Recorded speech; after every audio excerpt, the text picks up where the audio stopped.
A revolutionary.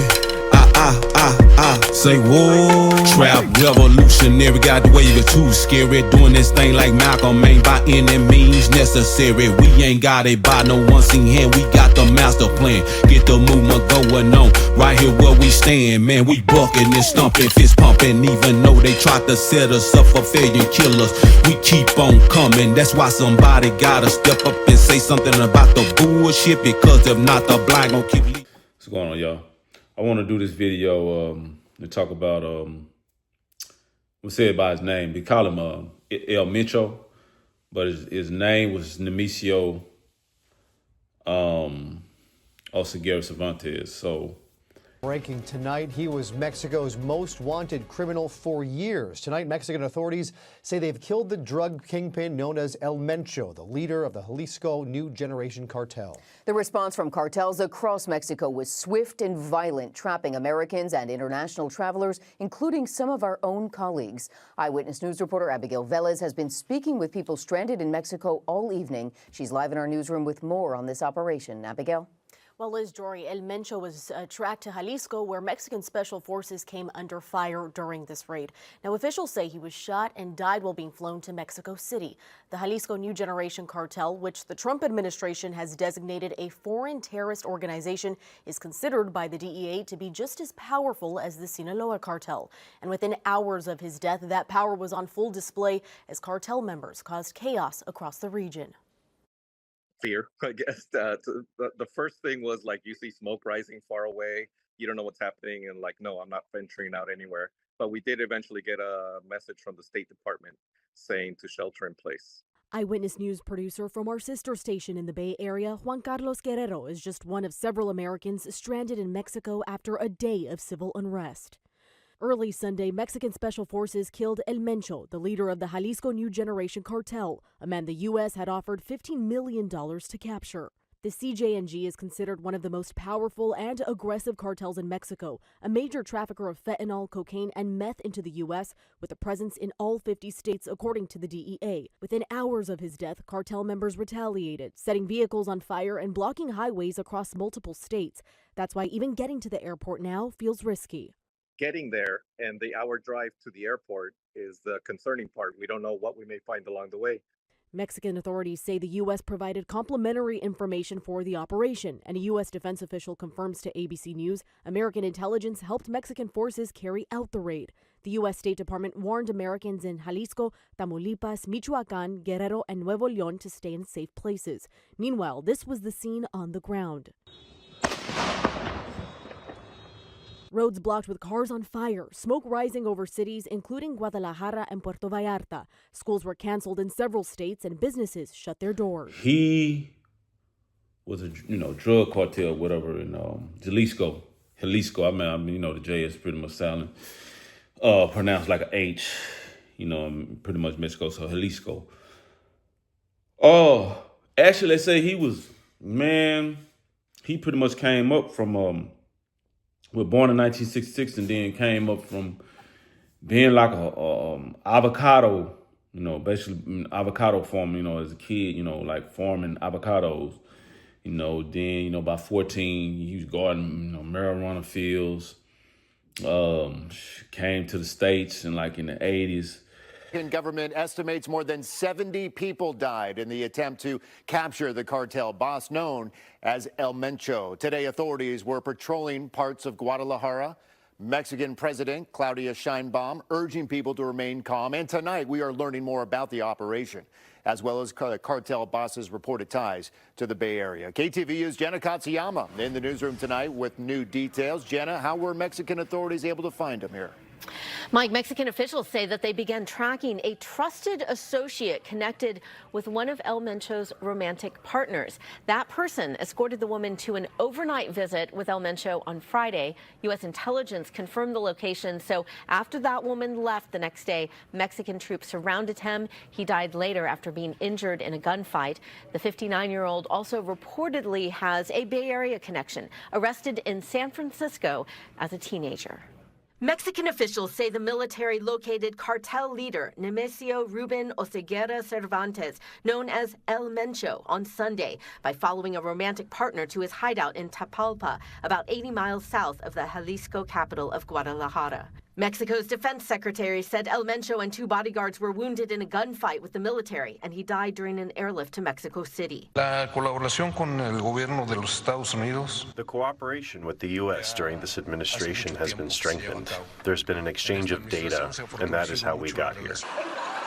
Members of El Mencho's Jalisco New Generation Cartel responded with violence, fires, and more than 250 roadblocks across 20 states. Tourists were told to shelter in place. Mexican officials say at least 73 people have died in the joint Mexico-U.S. operation, including 25 members of the Mexican National Guard. Mexican President Claudia Sheinbaum said Monday, The most important thing at this moment is to guarantee peace and safety of all the population, of all of Mexico, and that is being done. El Mencho reportedly had a Bay Area connection, arrested in 1986 in San Francisco for drug trafficking, and was later deported. He was reportedly arrested again in 1989, and in 1992 was booked into the Santa Rita jail on federal drug charges. Then, in 1994, he reportedly was sentenced to 5 years in federal prison at the former Pleasanton site. The United States had issued a $15 million reward for his capture. His Jalisco New Generation Cartel was formed around 2009 and became one of Mexico's fastest-growing criminal networks, trafficking fentanyl, methamphetamine, and cocaine in the United States. On Monday, the Jalisco governor spoke. He said 2,000 new members of the National Defense Secretariat have arrived to Jalisco to patrol the streets. With El Mencho being taken out, all these leaders of these smaller cartels are all going to try and vie for that top dog spot. Mexico's defense minister says they have also killed El Mencho's top deputy, known as El Tuli, who directed the violent response, they say, to El Mencho's death. Mexican officials say among those 73 people killed in the past day are 30 suspected criminals, a prison official, a prosecutor's office employee, and one woman who is presumed to be a civilian, as well as those Mexican Guard members. At this point, we have no word that there have been any tourists who have been injured. They say that the federal security forces are maintaining peace, but the potential for more violence, Mike, does remain a concern. Janet Katsuyama live tonight in the newsroom. Was, doing like a little small operation here, little drugs, whatever, got locked up, got out, whatever. Child was just dibbling, dabbling in drugs, thinking like in the 80s. Him and his brother was dealing heroin. He got locked up again and then deported. So, he was kind of like coming back and forth to the States, in his younger days, but then eventually, he stayed in Mexico. I actually say he became a police officer in Mexico for a few years, whatever. But they say he became a police officer to learn the operation of the police, so he could better run his criminal enterprise. Join the police force, what I'm saying? So, yeah, he was pretty much running as was stated, like running a sophisticated criminal enterprise. Married into a family, Gonzalez Valencia family. He married Rosalinda Gonzalez. And so they were known for like money laundering and actually like basically having a infrastructure to launder money and capitalize on being able to move money and put money in, I guess, like certain accounts, whatever, and making the money look clean, what I'm saying? So that basically he was pretty much like a mastermind, in organization. I guess if you want to call it a criminal organization. So he was a mastermind organization, coming from a young boy to, a middle-aged man. So I guess you want to say like he dedicated his life to,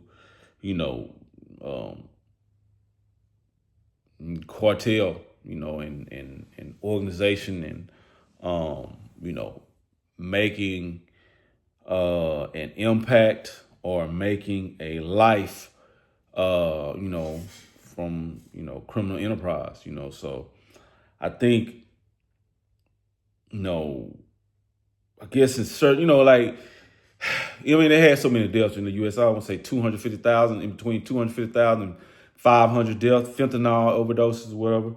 And they say, being that he was like a main supplier of fentanyl, they say pretty much he's responsible, for that,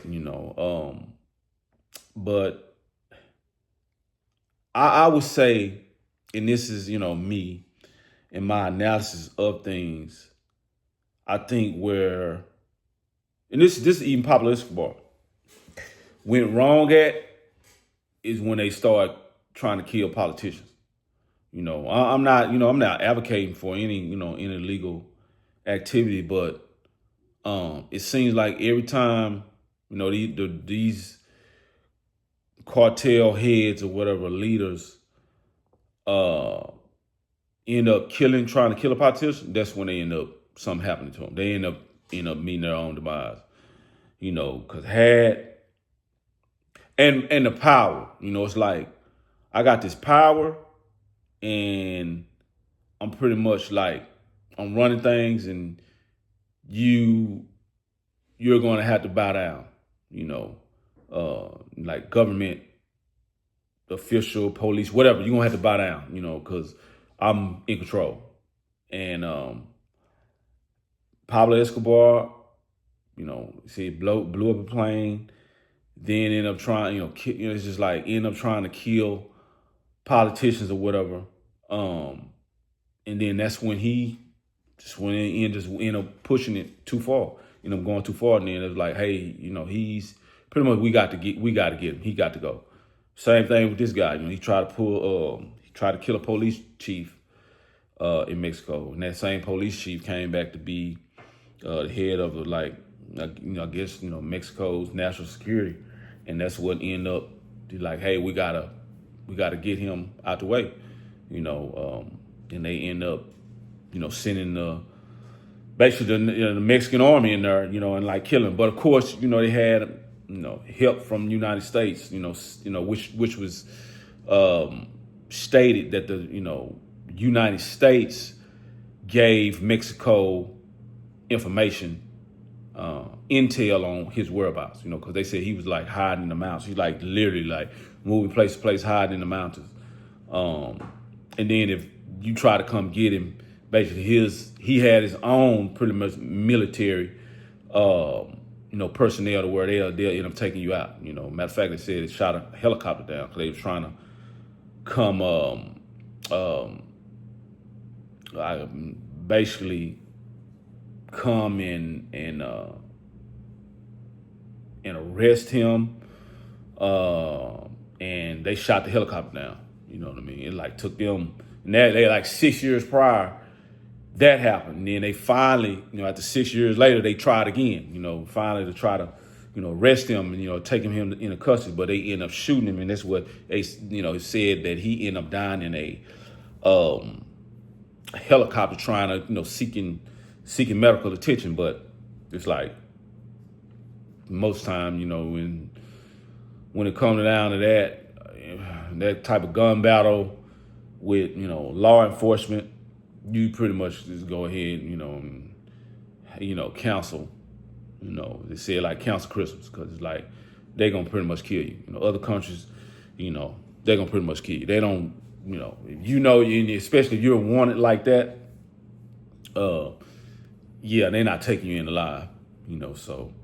But yeah, they said he was killed, ended up on a helicopter ride back to, trying to seek medical help. If I'm not mistaken, he was in a military helicopter, security forces helicopter. They, apprehended him, taking him back on the flight, and he ended up dying, trying to get medical attention. So, but anyway, but yeah, it was like, man, yeah, he was hiding, he was moving around, vanishing, like pretty much can't apprehend him, but and the violence now is good, kind of segue into that.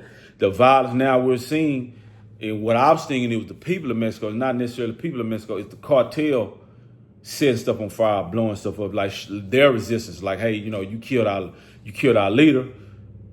This is how we're gonna respond to you, So, I was thinking it's mainly the people that were, responding, because, in a sense, certain cartels take care of the people or the communities that they pretty much operate in, from what I understand, they pretty much like put money to the community, do things for the community, like provide security for the community. But also it was said as well that sometimes the people of that community, they operate or they acquiesce out of fear. They don't say anything or try to do anything against the cartel out of fear. You know what I'm saying? They're not gonna speak up or say anything, because it's like, okay, it is what it is. Y'all got control. Hey, y'all have at it. You know what I'm saying? Y'all got the upper hand. Y'all got more power. We can't say nothing. And know we can do about it. So it was said as how people end up feeling or actually operating. They operate out of fear, not saying anything against the cartels. Because the cartels got too much power, too much manpower, too much gunpower, too much money. So, but yeah, I just wanted to say kind of report on it, because I was like, what had happened here, and then in Puerto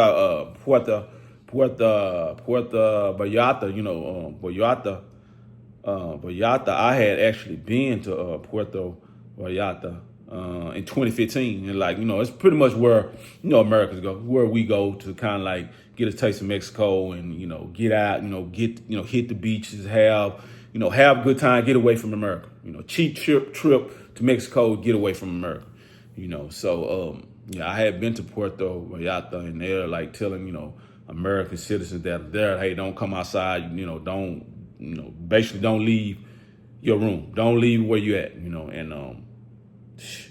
matter of fact, ain't no flights coming up out of there. From what I understand now, no one is flying into or flying out of that area, Puerto Vallarta or any other place in Mexico, because it's the danger now, the things that are going on, with the cartel, like setting stuff on fire, blockades and stuff like that around Mexico, and mainly I believe Jalisco, and I guess those other areas where the cartel has control, because I've seen like people like they busting in the airport, people running through the airport, it's like buses on fire, explosions going on, like just city, like you just see smoke, coming from the city, so it's like people just the cartel going crazy. But that's another thing. It was like, well, basically all it does is like or it's going to create a power vacuum, and then somebody's going to seek to fill it. So really, does cartel, like the cartel killing or the cartel operations to kill a cartel leader, does that actually do any good? Because it's like it's going to create chaos, because that's basically how the cartel is going to respond. So it's like, does it even do any good, in that sense, to even kill a cartel leader or head, because it's going to create a power vacuum. It's going to create that response pretty much like every time. It just creates a certain response. They say even with El Chapo being taken out, it created that type of, with the Sinaloa cartel, created a vacuum, people fighting for power. And, the cartel responded and just, just pretty much setting it off, so, but yeah, that's something that, I said, I was wondering about, and I was like, man, what's going on? Like, what's going on with the violence? Are the people tripping or whatever, and then, because I was like other mindset to where the other people might be tripping, because it's like cartels, in a sense, they do take care of the communities where they operate. They may have a setup, may have like marijuana fields, like, well, I understand, they was getting fentanyl They said that was coming off Japanese ships. That's what it was reported. The fentanyl, I guess the chemicals to make it was coming off Japanese ships coming through, I guess the Gulf or coming off the coastline of Mexico. And then they pretty much make that fentanyl. They process and manufacture fentanyl and then ship it up here or pretty much travel and get it through to the United States, smuggle it into the United States. So, but yeah, that's what it had went on with that, man. Like I said, they called me a Mencho, Nemesio, Oseguera, Cervantes, so he ended up becoming very powerful from, like I said, a young boy, starting out in 1966 on to, like I said, becoming an avocado farmer. He, like I said, matter of fact, in 5th grade, it's like pretty much everybody drop out of school. He pretty much dropped out of elementary school. No, it's not on him. Like, oh, I'm just gonna drop out and I'm gonna do wrong for the rest of my life. It's out of necessity. That he, dropped out of school. Became a, like I said, a helping hand, I guess, for his family. Because where he was born at is where it's avocado farming going on. Then from there, I said, garden, marijuana fields, and then from there, came to the States like, 1980s, came to California, like the Bay Area, said he was using aliases. 1986, went to prison. 1990, say he's distributing heroin. By 1992, went back to prison, then got deported. Then he, like I said, became a police in Jalisco, Jalisco, I'm pronouncing it right. And then from there, he ended up just coming into power, marrying into the, like I said, the Gonzalez Valencia family. Then started with, gaining power there, gaining that, structure from that. Was down with Nacho, was El Nacho Cornell. El Nacho Cornell was like part of the Gonzalez Valencia family. And like I said, that's what they did. They were doing the basically money laundering family. So they had the infrastructure down, for money laundering and running the cartel, like as a operation, like as a basically like corporation. And so he gained that particular, structure, kind of obtained that from becoming married into the family. Then he created the Jalisco New Generation Cartel, which is called CJNG, acronym for CJNG, for the New Generation Cartel. So he's basically like a mastermind. He just had that mastermind organization, like expertise, being a mastermind of running, I guess criminal enterprise, if you want to call it that. Running cartel, organization, the organization of the cartel, that infrastructure, putting that in place, So it said he was really basically right hand in hand, competing, or not hand in hand, or right alongside, like stride for stride with the Sinaloa cartel, basically like money and all the operations. But they did say he operated with terror though, like killing people and all type of cutting heads off and leaving bodies on the roadside, giving people warnings like this is what's gonna happen to you, if you try to mess with it. Like I said back when I told you, like he shot the helicopter down, like his military force shot a military helicopter down, Mexican army helicopter down for trying to come in and get him, trying to I guess see his whereabouts or try to possibly make an arrest. Like they shot the helicopter down, so. But I would say, man, it's like I understand in the sense, like, man, out of necessity sometimes, people don't have it and they just, you have to try to do what you got to do to survive. I'm not gonna say it ever would ever justify, doing crime or whatever, and engaging in that type of activity. But it's like, man, sometimes things are, the way they are, and people, respond, out of necessity. They react like, hey, out of necessity. It's like, if this is the way I got to do it. This is just what it is. You know what I'm saying? So, I'm like I said, I'm not even here to make judgments. I'm just like, I just want to report on them because I didn't know what was going on. I was like, man, let me try to do a deep dive into it and find out what had happened. Because like I said, I was just thinking the people was acting crazy, but wasn't necessarily that. I thought the people of Mexico act crazy because, their cartel leader got killed. It wasn't necessarily that. Like I said, it was a cartel.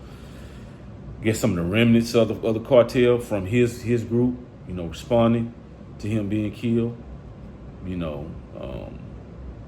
So, but another thing but this does need to be said is like, if, here in America,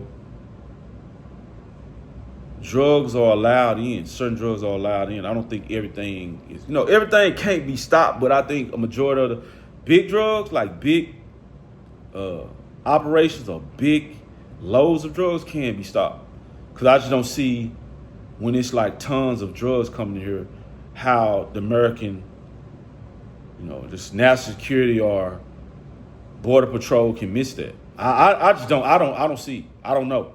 Maybe I'm wrong, but I just don't see how they can miss it. You know what I'm saying? I mean, unless you just got sophisticated smuggling organizations and sophisticated smuggling operations going on. From coming from the coastline, the boats, sneaking underground. Unless you just got that going on, you just can't. You can't guard everything. But for the most part, I do know and understand. Most time those drugs are allowed in. Like because like I said, and I told my friend, like, I was like, most time in with United States, you want to keep the people in a state of stupor, like keep them in, stooped over, to where they can't, basically keep them in a state of stupor and a state of malaise, to where, people don't try to fight, people don't try to rebel. You just trying to get through. You're using drugs to get through. You're using alcohol to get through. You're using that, for an escape. Some type of substance for an escape. So I do know that certain amount of drugs are allowed in, so they can keep the American people in a state of,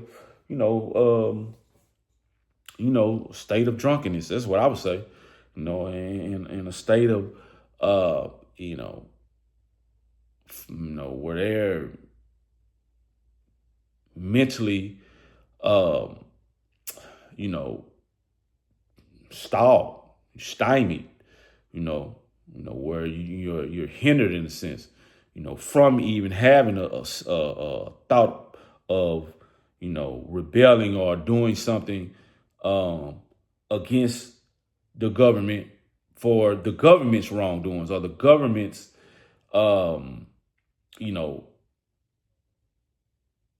I guess you want to say, illegal activities or their inappropriate activities and certain repressive structure, in this society. Because the government does, they repress people, and suppress people, oppress people. They do that. Not to say that, hey, I'm complaining, like, oh, I'd rather be in another country and all that, but I would rather, say something, speak up about it, and fight back, if possible. Fight back against that particular governmental oppression, suppression, repression. I would want to fight against it and not take no drugs or use any substances because I'm trying to cope with my reality, and not want to, do anything about it or fight back against it, So, I would say that, but yeah, that's, I said, I just want to report on that because I felt like, man, I really want to delve deep and try to understand, what had happened, with, I said, call him El Mencho, when him, getting killed, Nemesio. Oseguera Cervantes getting killed. That's trying to pronounce his name correctly. I respect for him and his name. But yeah, I just want to report on that, man. Just kind of shed some light on that. But and I'll probably provide some, like I said, some footage of some of the things that happened that has occurred in relating to that particular arrest and the operation to, I guess, so-called bring him to justice, or end up going and seeking his arrest or his demise. Really, tell the truth. I'll provide some of that in the video. But anyway, I'm gonna get up out here. I just want to get on here and say that. Kind of, shed some light on it.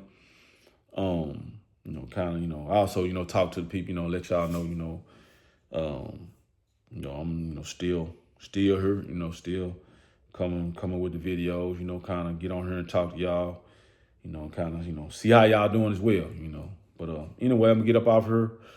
Hope y'all out there doing well, doing great, living life full of love and happiness. And like I said, just doing great. But anyway, to the next one. All right, y'all. Love y'all.